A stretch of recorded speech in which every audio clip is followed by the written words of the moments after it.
Така. I think we shall start. 1 or 2 minutes.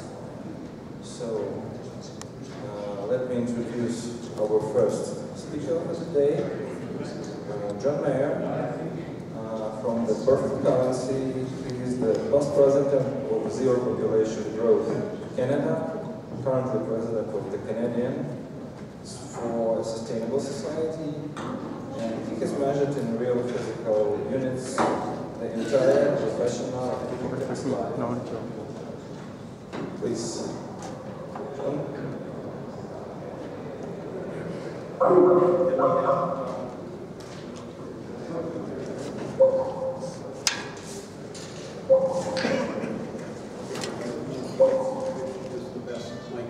Does this work?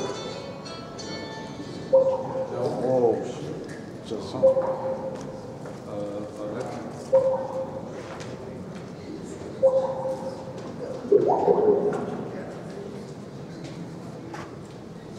Testing.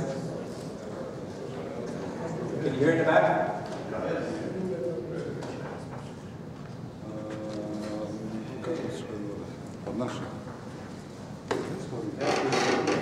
Our economic and social landscape in the first part of the 21st century, we see a great deal of imbalance, confusion, and lost opportunity.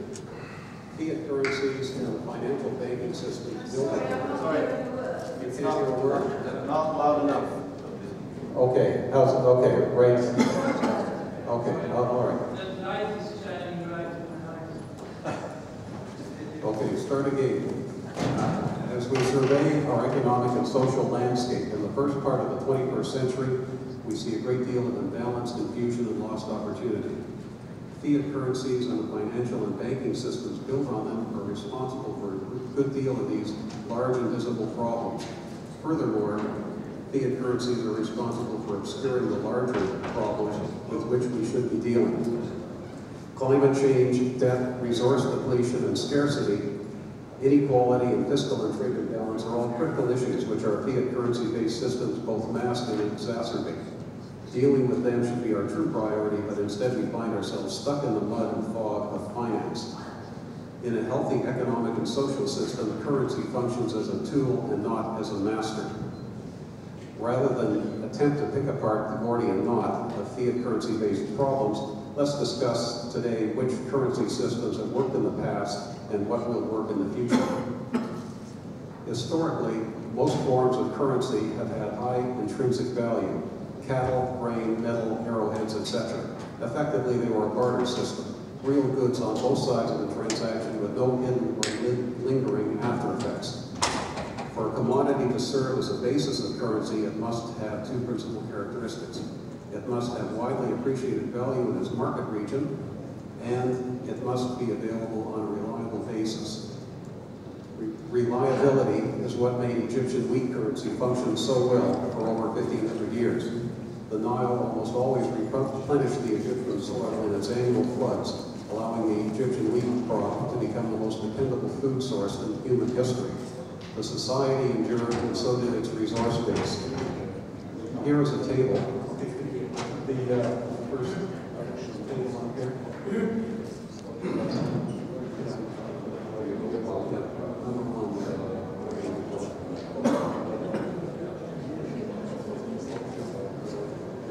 So here's a table of commodities which have been used as currency, and many have worked well. Basically,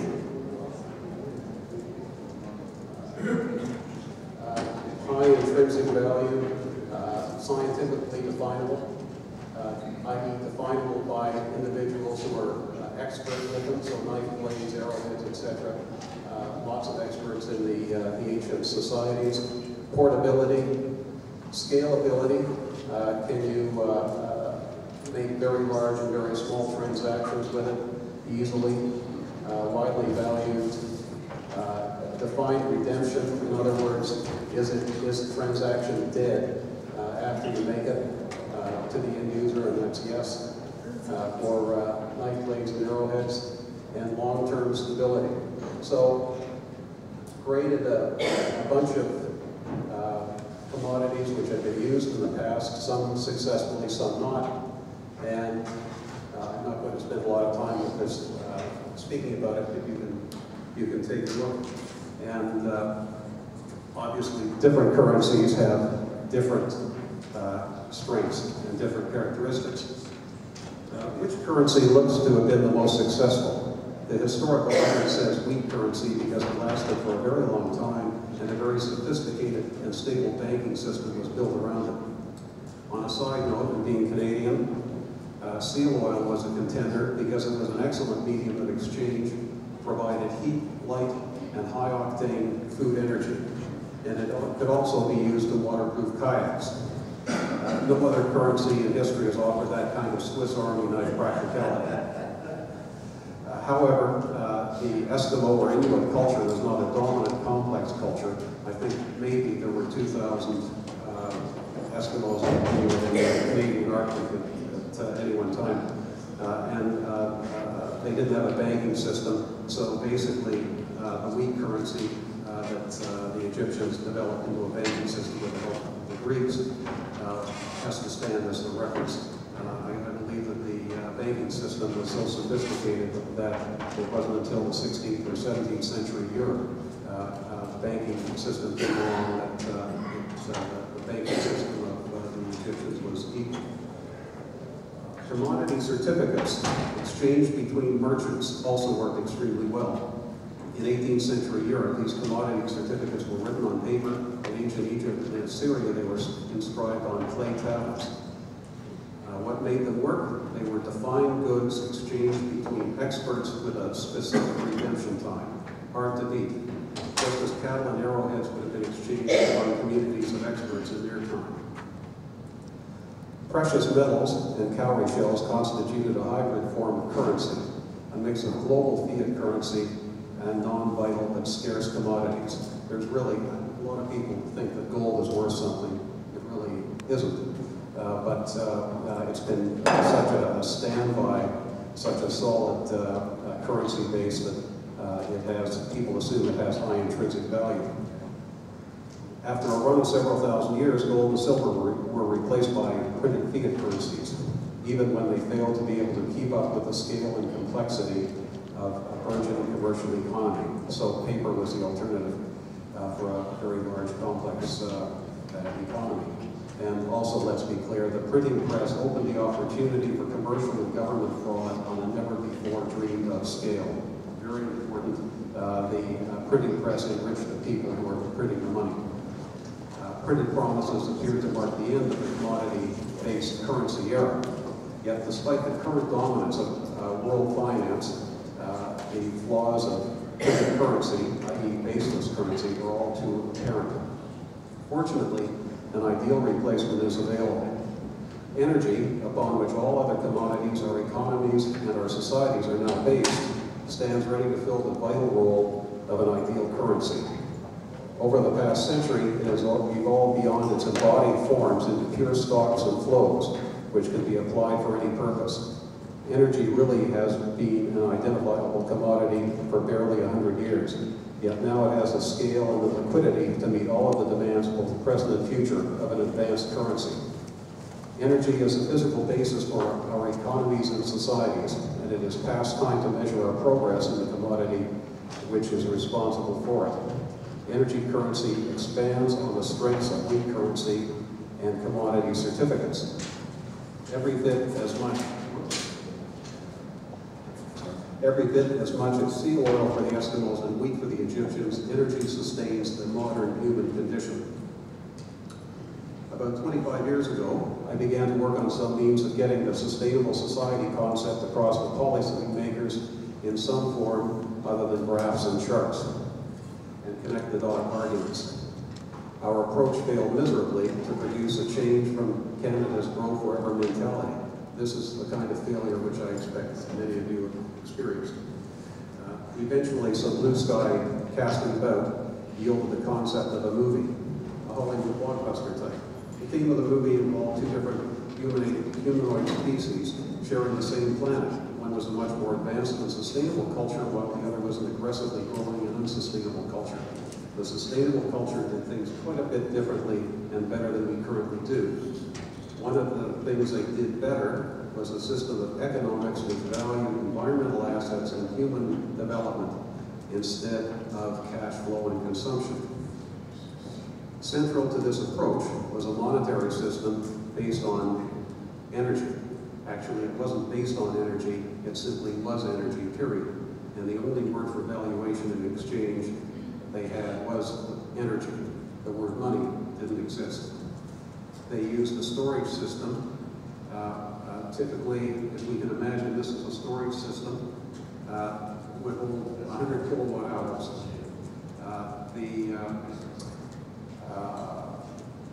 It could download into any device the size of a cell phone, and one could always tell how much energy it held. The transfer devices were ubiquitous in public, private buildings, vehicles, and anywhere where humans use or generate energy. Just like our current electrical and fossil fuel systems are now, effectively, every wall plug is an energy banking machine. And this effectively would be your new wallet. And this technology to contain about the energy content of, say, 10 liters of gas in something this size, if this technology existed, we would not be having this conversation on monetary problems, nor would we be experiencing as many of the social and economic issues we are today, because we would already have energy as a currency. In the history of human exchange, unless it was direct barter, the means of exchange has always employed the most commonly available, most scalable, most widely valued commodity. This perfectly defines energy in the 21st century. Now, we'll go to the next one. Okay? Now let me run and get something here. While you take a look at this chart, basically it's just reorganized with energy in it. And I'm going to grab something here.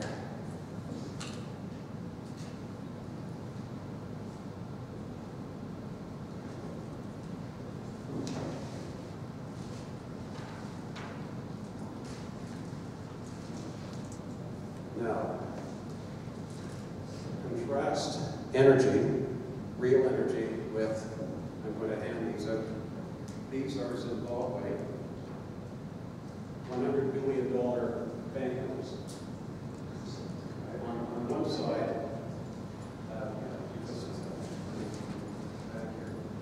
and on the other side is a certificate for 100 kilowatt hours of energy. You can look at both sides and see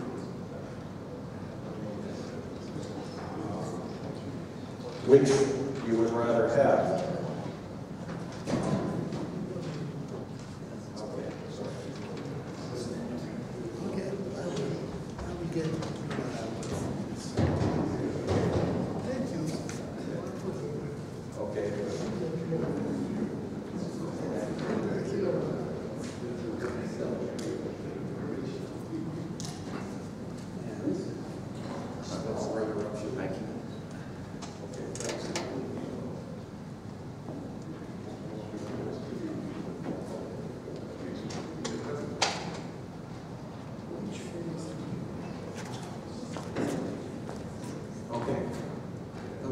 Kilowatt hour storage device represents the work that has been done and the work that can be done. It is directly related to the real wealth creation process. This bill lost its connection with the real wealth creation process the moment it was released. It represents an unsubstantiated claim on real wealth, not a guarantee of past or future real wealth creation.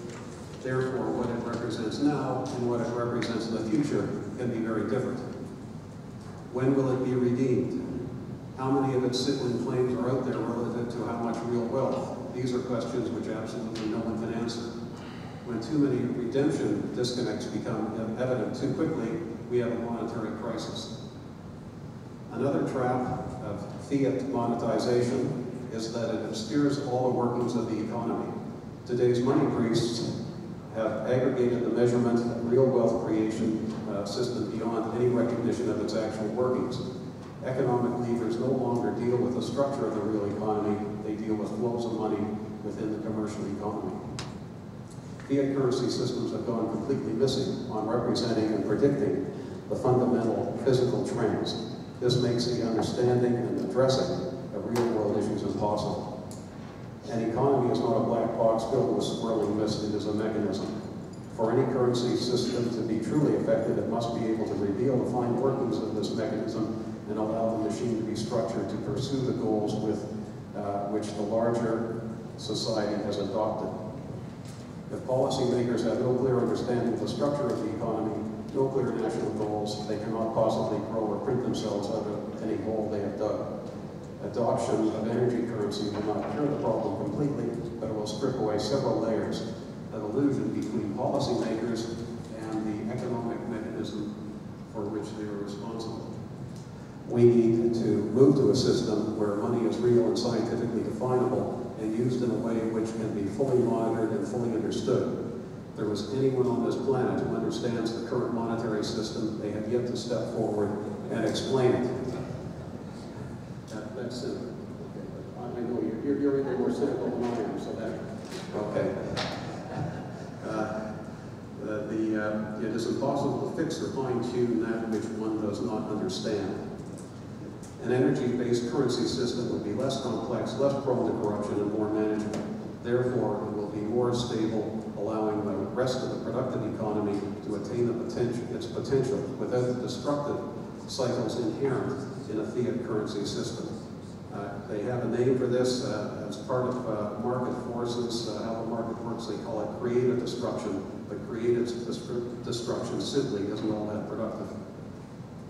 Energy currency in the real form is a monetary system, perfection because it is real, scientifically verifiable, and timeless. Everyone uses it, everyone knows what it is.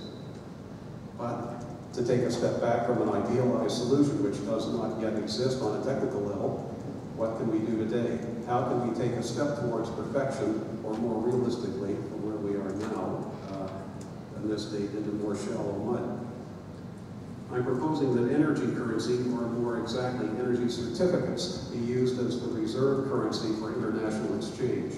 So in effect, nations will be exchanging stocks of energy rather than pallets of fiat currency or flurries of keystrokes to balance their trade accounts. An energy certificate would define an amount of energy equalized to kilowatt hours in a specific form, oil, gas, electricity, etc., delivered at a specific point and at a specific time, no more than 3 years out. There would be no stale or worthless paper in the system, just specific claims on clearly identifiable quantity of a scientifically defined commodity in a set time period. Defined goods, clear redemption time, rapid turnover means no accumulation of unsubstantiated claims. Compare this, if you will, to reestablishing gold as any form of monetary standard. A basket of fiat commodities, political minefield. A basket of fiat currency would be a political minefield. A basket of commodities, why bother with that complexity? They're all based on energy anyway. Yeah. Next. Okay. So here's the effect that energy certificates used for reserve currency would have. A huge reduction in the number of problems we're currently facing. The basis for this effort isn't simply to establish a technically superior lubricant of commerce, but to reattach the financial sector to both society and the means of real wealth production. Energy currency will do even more than establishing clarity and cohesion in a fractured and murky economic system. It will give us real links to the natural environment as well as a more realistic view of the future. Right now, world finance dominates world politics and the world's real wealth creation process. Adopting energy currency will establish currency as a reliable tool rather than a deranged master, allowing us to better prepare for the coming decades of radical environmental, resource, and social change. Energy currency will simply do its job, not take over the entire enterprise. Without a more advanced monetary system based on energy currency, we will not be able to move forward socially, economically, or environmentally. Energy Asset-based reserve currency will be a vital tool, and its adoption is a glittering opportunity wrapped in the pressing necessity for immediate effective action. Money based on real commodities has never crashed. It's time to make money real again. Thank you.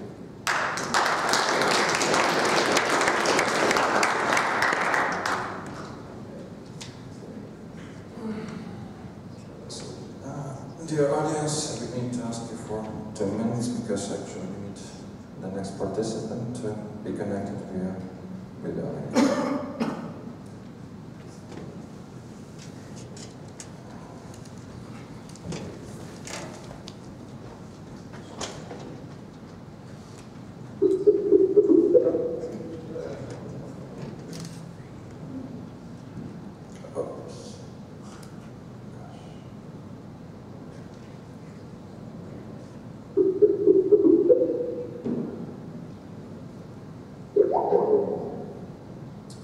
Okay, then I'll introduce you to the next speaker, James Mayer, James Rogers. He is representing the BNP Electric. He lives and works in China, writes books, teaches statistics at Tsinghua University in China. He has 20 years experience in information technology, after energy markets, and he has graduated from West Point as an airborne ranger.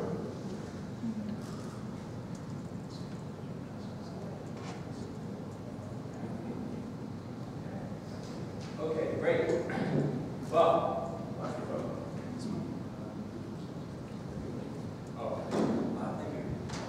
I'm very happy to be here.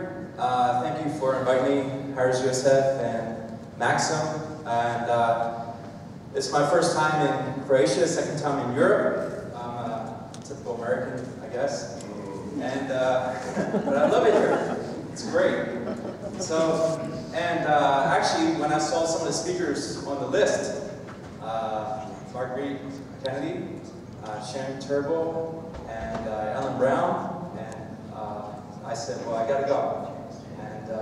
And then when Maxim said I could present, I said, well, then I'm definitely going. So I'm very happy to be here. I picked power economies. I think I'm going to show you a few things that maybe are different. And I'm going to skip through some slides I prepared, which were already covered yesterday. This is just GDP to electricity. Inflation is built into GDP, but you can see there's a relationship there.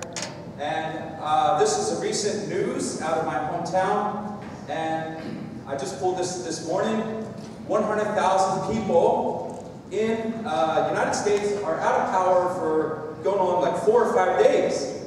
So, the United States is supposed to be the most advanced country in the world, and we can't even keep our grid up. All right, so definitely there's something wrong. And if you read deeply in the newspapers, you'll see that they always skirt the issue. They always say, well, the grid has to be fixed, and we have all this extra so on. But this stuff happens every year, every summer, every winter. Okay, so United States used to be the land of entrepreneurs. Hopefully it still has some, but there's plenty of people looking for a solution for this, and that's why I'm here. I'm going to skip this. This was covered yesterday very well. This is just the exponential curve. Ellen Brown covered that the debt, just that one part there. The interest we paid on the debt already in America is equal to our national debt. So, and considering they make money out of nothing and then charge interest on it is a crime. So, I think they ought to be put in jail to protect them from being killed. All right. So, that's further protection. All right. So there you go. Here, I'm really a big statistics fan. I'll throw this up. This is money supply. I put it into 3 groups. Hard money, gold, and silver, United States money, certificates, and greenbacks. And then Federal Reserve here, and you can see this 100%. So the Federal Reserve money has taken over the money supply. Whereas back here in the 30s and so on, it was a nice balance and so on. So this is what I'm going to address as part of the power economy. Okay, so that's, oops, do that. All right, and then this is transfer of wealth, which we've covered. Then, here we go, some other measures of wealth. This is from the United States. Actually, I have Greece. I couldn't get Croatia, but here I have US. And power generation, people, resources, land, housing, farmland, and cars. I'm going to show you how we can use this, how this ties in with the power economy. All right. Now, here's the power situation now. I break it down into electricity, fuels, and engines. All right. And I put the autocrats are the people we've been talking about, and then the population. So you can see the 99% and 1% are flipped with electricity. Fuels, that's gasoline and oil, and then engines. 10% is the autocrats, 90% is population. I'm going to go in, explain how that works. Okay? Now, two main counterattacks to get this power economy. One is public programs, pensions, which fund assets and infrastructure, and which would pay you back in the future with energy credits and government credit. And then energy homesteads, which I'll explain later. And then the free market, which involves peer-to-peer electricity and private production of energy currency. So each person can actually make money. All right, and that's what we're going to do. So anybody recognize that map? Okay, so this is a two-pronged attack. All right, and answers. Okay, now I'm going to skip through this. The oops, sorry. All right, central control, hybrid, network, peer-to-peer, and I show IT compared to energy. So IT, we're already up past, and I see that we can get to peer-to-peer within a few years. All right, we're already here at networked with smart grids and net metering in the United States. All right, so we're already at phase 3. We're on our way. Then I break it down into stationary, which would be your homes, farms, and so on, and then cars and trucks. All right, cars and trucks have a big part of this. Then I add the fifth one, power currency. Well, energy currency for here I used to call it power currency.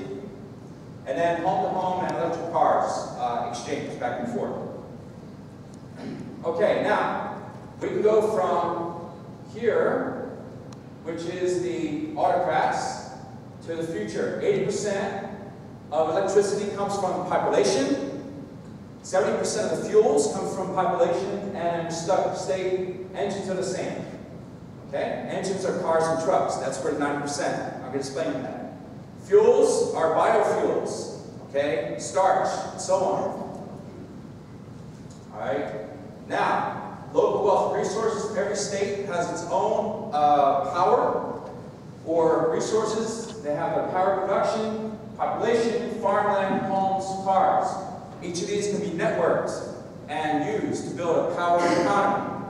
And you just, Greece is probably about the size of, Colorado or California there. And the numbers are probably about the same. Everything pretty much, there's a nice correlation.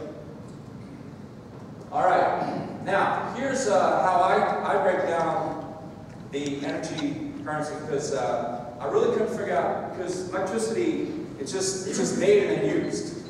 How do you figure out storage? How are you going to store things? So this is how I come up with the engines. So Federal Reserve notes, gold and silver, and then, excuse my power currency, I'll call it energy currency. I have three things. All right,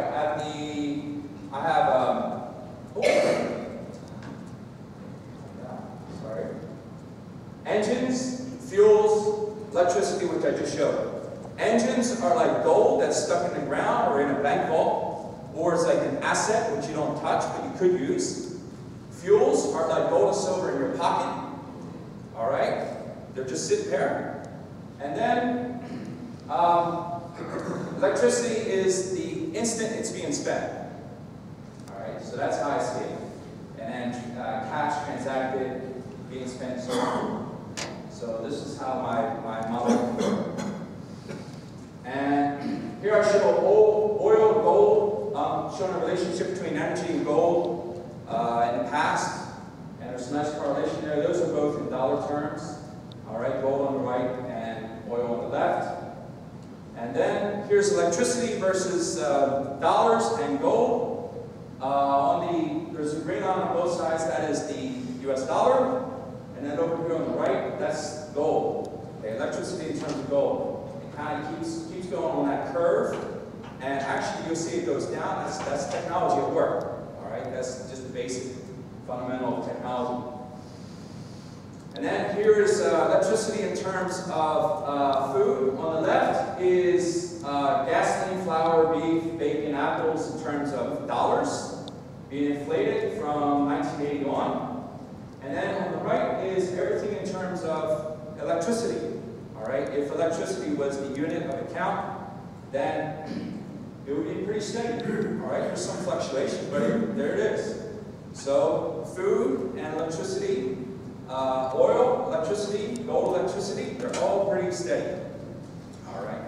I think it's kind of intuitive, but when you make the chart, it really seeps in. All right, now, other types of fuel. Every fuel can be measured in terms of electricity, kilowatt hours.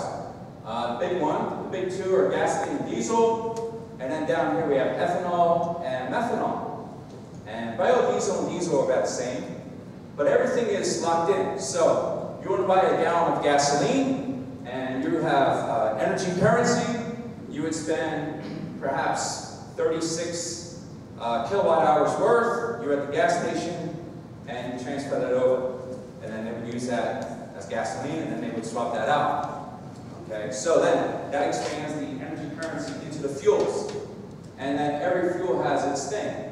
And then as we get into the future, our fuels need to be distributed. Farmers can make ethanol.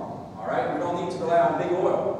So then if there's a OPEC crisis or war, then we just come home, we've got ethanol, methanol, and so on. We don't need any of that stupid foreign oil.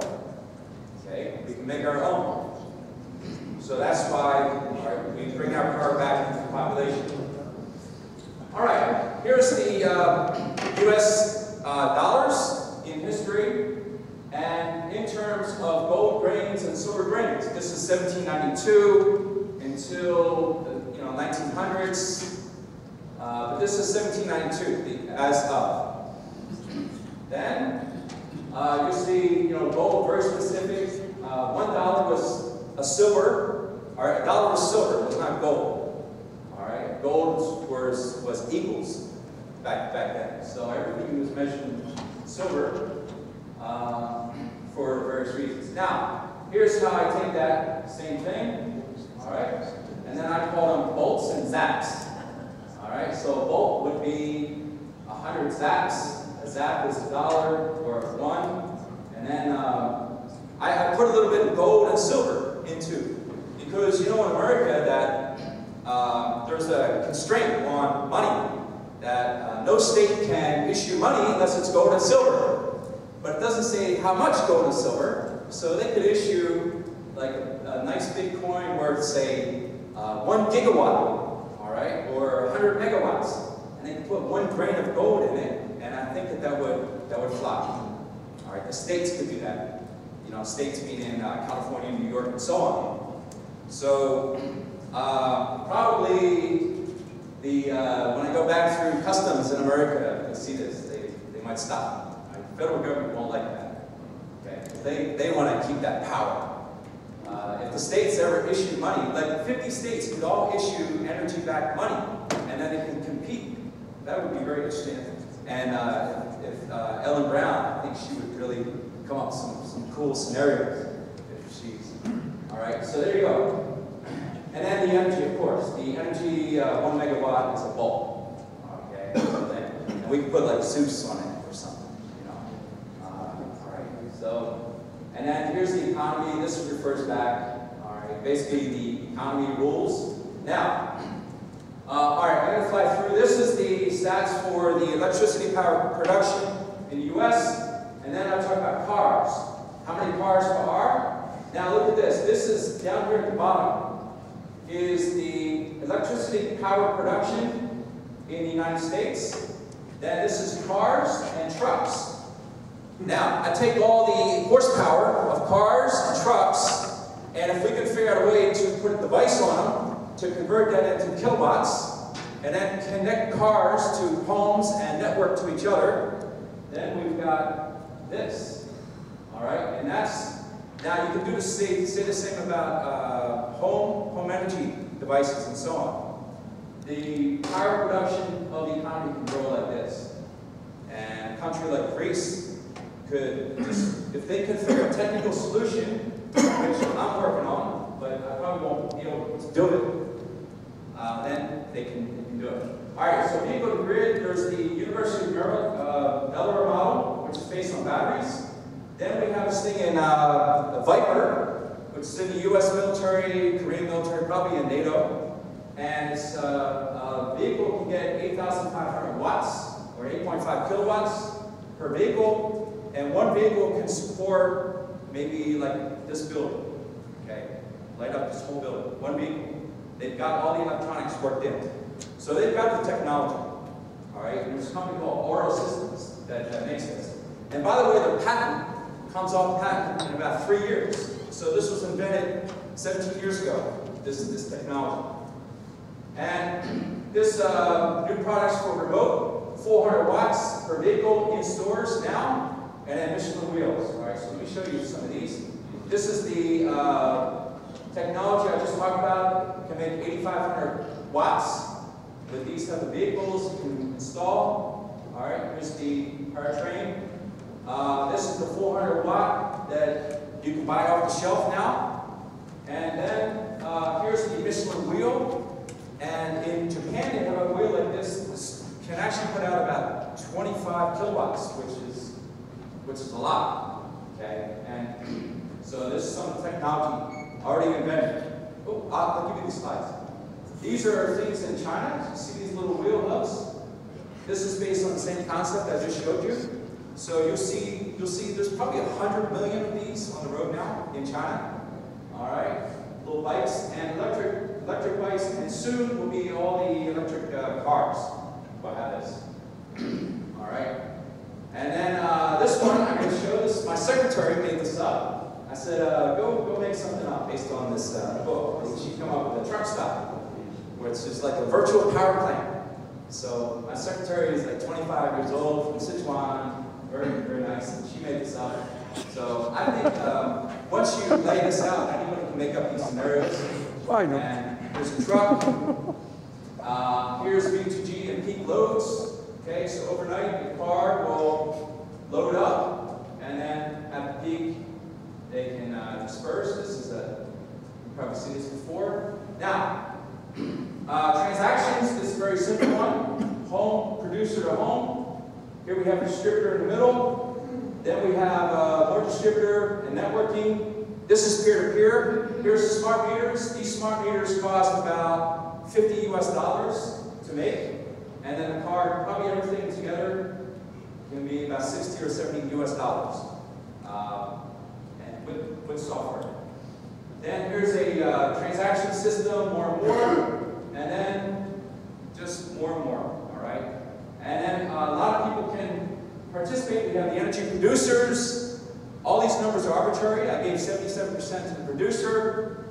The utility gets 10% because they're going to transmit, and so on. And then I gave the tax down here, the government, 3%. All right. So probably if the government looks at this, they'll probably change the numbers around a little bit. Okay? And then here's like an accounting thing. We start out with 200, and then so on, just all balance out. So we have a lot of third parties here. I think third parties are key because you got to give entrepreneurs in the middle, in an exchange part, a chance to become millionaires, like Facebook and so on. Right? Use technology, be in the middle, connect, and you'll see guys. The whole IT community will just jump in and make this happen. All right, they'll blow right past it. That's why I kind of gave up a few projects. And then here's more peer-to-peer and super distribution. I can go through. This was a scenario for government financing versus private. This was inspired by Ellen Brown and Marguerite Kennedy. Inspired me for this. Start out here, okay, and then the difference in the interest payments. All right, and then $500 million back to the Treasury and so on. Okay, we covered this yesterday. Here's public lands in America, and this part right down here in green, that's bad enough to light up most of America right there. If you just cover that. So just imagine many, many, many small spots. Okay, so this can really happen. And then here's government involvement. This is Social Security scenario to give everybody energy credits. So instead of paying in with, well, you pay in with dollars, but you get back part of your payment in credits. And then whatever extra you have, you can go to the store and you pass off your credits. And then they can use it to pay their employees, and then those employees, and so on. So the money can just stimulate through the economy. And one more here, I'm not going to go through in the interest of time. This is my scenario for the future economy. All right, 10% growth.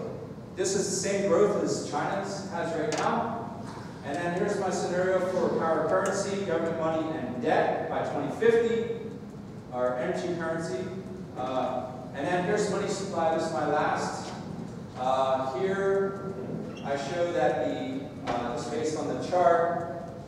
Okay, 30, 40, 30, and taxes, local, be paid in kilowatts, government money in like now, and then the Federal Reserve money will be paid in token tax and Wanker prison earnings. All right, Wanker's a Wall Street banker.